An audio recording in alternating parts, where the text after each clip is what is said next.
So now that you've thoroughly scared the shit out of me, It what, gets worse. yeah, what do people need to be doing to keep themselves safe, right? To keep themselves protected? What are some of the key things that people should be doing today Don't buy before it's too late? All right, and they have to deal with this. Don't buy digital currencies. Yeah, it's a very fine line for sure. You know, the easiest thing that, a lot of people, sometimes hear is, let's go back to just disconnect everything. So we're not all, our systems aren't connected to anything, which just isn't the case. The internet's just a fad. Impossible, Yes, let's go offline and we'll be by ourselves and just run our stuff. Without going to that extreme, everything is tied together now. There's too much of that. So you basically got to look and make yourself the hardest one, right? I mean, they're going to go for the low hanging fruit. And they're going to look for, especially in these random attacks, the targeted attacks is one thing. They're looking at business portfolio and looking how they can, what they could possibly get out of these big companies. But these random attacks on small, medium businesses, you got to make yourself as likely to not be vulnerable as possible. So make the other person be the one to get hit because you were 2 steps ahead. So by doing those types of things, it's a big thing right now that's becoming popular with all types of email and authentication in general is 2-factor authentication. And the type of 2-factor authentication you use is a big deal. A lot of people so like trying to think of something you get to your bank. Maybe somebody's bank is texting you a text message with a code, a 6-digit code. You got to we're going to send you a text. Not very secure. Really? Those text traffic can be intercepted very easily with someone that knows what they're doing and has access to your email account already, or they have something else of yours. Those types of things can be easily. But it's better than not having any multi-factor authentication in place. 100%. Yeah. So now you've made yourself, one layer, right? The people that don't have it at all are the ones that are going to get hit first. And when it has, maybe even a text message would be a better thing. Yeah. But one of the best ways for 2-factor is using an authenticator app that is a totally, randomly generated, no kind of a message being sent across any kind of communication there. And there's several out there: Microsoft Authenticator, Google Authenticator. You can go down the list. Those types of authenticator apps are more secure than just a regular text message coming across asking you for. So it's kind of like the analogy I think of is like I have at my house at home, right? I could have a security system that's linked to a service that's going to call the police if the alarm goes off or whatever, right? Fire department. Or I could just have maybe just a local alarm and it's not hooked up or something. Or I could just have a dog. Yeah. Right. And the dog's going to bark. Right. So if there's someone who's coming to looking to rob a house, they're probably going to skip the house with the dog. Yeah. Because the dog's going to bark and make noise. Yeah. Why not just go to the next door neybor's house who doesn't have a dog? Correct. Right. Perfect So analogy. Exactly. by having a multi-factor authentication system in place, that's kind of like the dog. Right? Exactly. Now there's various types of dogs or other types of alarm systems or things you can get. Yeah. Cameras, whatever. Oh, yeah. But having something in place. Exactly. Yeah. No, I mean, it could be something as simple as, this is kind of an old thing, but my dad was known to put up a sign that says he has a security system. But he doesn't. There you go. You put a stick in front of your house that says protected by ADT or whatever it is, but you don't have one. Right. But if I'm the bad guy, right? Why not go next door where they don't have the sticker? Correct. So that's the exact theology. You want to kind of push them to the person that isn't doing it. You don't want to be that person. So you want to be a step ahead. So 2-factor authentication, password policies in general. I'm not sure where things are going to go in the next, that's a very interesting thing to me is passwords just are inherently not secure. It's just I don't know where this is all going to go in the future. I don't think it's thumbprint. I don't know about the retina, but something else is going to change with this where passwords just aren't going to be the thing. But right now that is still our best case. So making them, randomly changing those on a regular basis, making them, I think a lot of security firms have determined that it's not the complexity as much anymore as the length. Right. So length is, Really? 13 versus a highly complex 6-character one. The 13 characters, they'd rather have you use all letters. Is that just because of the automation? Just, yeah, Software the used more, to- it's just the more random, because it's automatically, searching. So the more numbers and more characters you have is the biggest, thing there. It's killing me though. Yeah, no, It's killing me. it's When I very gotta tough. put in like my Netflix password on the television or something. Oh, yeah, 'Cause it's yeah, like 15 characters, like, oh my Yeah. God. without a keyboard or anything. No, I get it. So that's And- why I think this stuff is gonna have to change at some point. Passwords are gonna go away and something else, you have to replace it. But what's gonna be that next big thing, I guess, is what everybody's got. Well, and I think it's interesting, passwords, it used to be like years ago, right? Your password, you were always like told, okay, don't write it down and, don't leave it on a sticky note on your computer, right? Because you were worried about other people around you physically taking your password, right? Yeah. But now, okay, you have to change your password every 6 weeks or every 2 months or whatever it is. And it gets hard to keep track of those passwords. For sure. So you have, sorry, but I have to write that down. No, I I get it. have to keep a note of what my password is.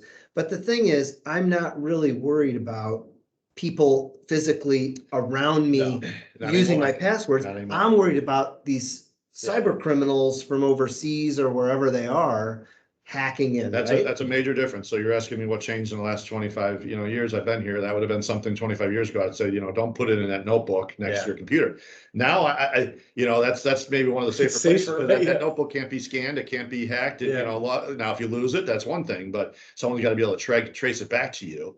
But yeah, no, that's what's making it tough. The longer these are, it's harder for people to remember a 15-character password when you're changing it every, 45 days. Yeah. So people are more going to write it down or invest in a password app, or something to that effect. Are those garbage too then? No, they're good, but you're putting in, your whole life's, all your passwords Yeah. into one app with one password that And could somebody possibly has get that hacked. information. Yeah, so now so no, there's very legitimate password applications out there for managing those types of things.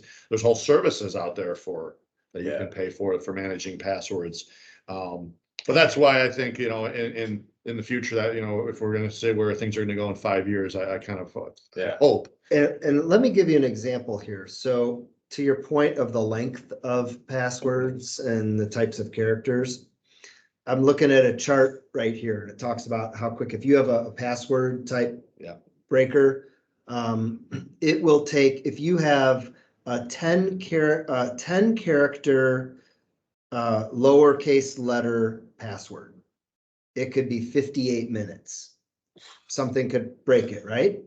If you have 10 characters, but upper and lowercase letters, it's 1 month. Okay. If you have upper lowercase letters and a symbol, it's 5 years. Wow. When you go to upper and lowercase letters and symbols and you increase it to 12 characters, 34,000 years. Oh, I'm money. Okay, so that extra character is like exponential. Yeah. In a huge. random code breaker Yeah. type thing where it's trying to guess your password. So yeah, if you were That's asking me to give, lowercase 6 characters or, or a 13-digit, it's a huge difference. Right. Yeah, no, that's crazy. Yeah. I just want to really quickly call out Bank of America, my bank, who does not use multi-factor authentication, like through an app or whatever. They send you the text message to authenticate it. Mine's the same way. Come on, guys. Yeah. You're a $1 billion organization here. Yeah. I think mine's the same. Yeah, I think people are. Now, it's changing. do they make you do it every time you log in? Every time. Fifth Third Bank does not even make you do it every time. Really? Nope. Oh, I I do. log in with Fifth Third now maybe that's because it's maybe from your home machines or machines you use constantly, maybe that's what it is. Or something. But yeah, no, but it doesn't do it every time, which I kind of don't like. I would think that, your bank, that it would do it every time, no matter what machine you're on or where you're at, but no, Good. So multi-factor authentication, good, long, nice, strong passwords Password policies, are important. how often you're changing them. Unfortunately, I know we all hate it. But those things get put out on the black web and they sit out there, and some high school kid can go on there and use those to open up accounts and do whatever with. So, the more you can, how often you change them. And these things aren't extremes. I mean, like you said, we're talking to a small, medium business group. We understand, how people are, but that, it's really hard to kind of go through that. But But, 90 days, is a really good mix, that would maybe help out, drastically in keeping people, writing it down and, forgetting it or whatever, so. Any other tips? Other things I would say is, like we talked about earlier, was education. Educating the employees. And I'm not talking, having to go to some, IT security, IT class, and get overwhelmed.